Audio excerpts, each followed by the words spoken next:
It's funny how sport can unite a nation. How it can unite a people scattered across the farthest reaches of the globe, who still hold on to their heritage and Toa Samoa. How one sporting team took us all on the ride of a lifetime and reignited the fire within of a proud culture.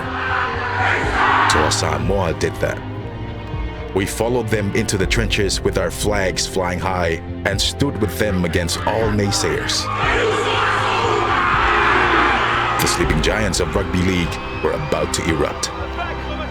In 1980, when the first Samoan League star entered what is now the NRL, the late great Olsen Filipaina proudly exclaimed, "You may not know what Polynesians are yet, but you will."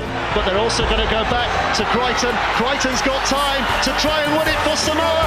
And Stephen Crichton is a history maker. Well moment for that nation. 40 years later, Samoa are into the World Cup Grand Final. The whole world knows who Polynesians are now.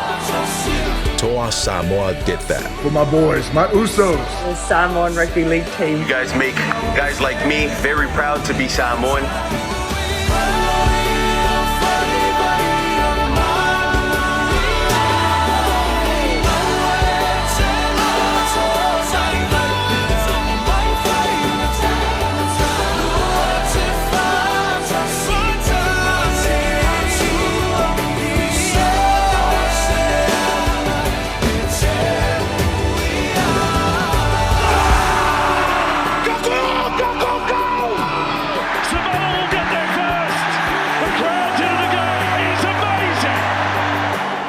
In the end, even though we didn't win the cup, we won the world.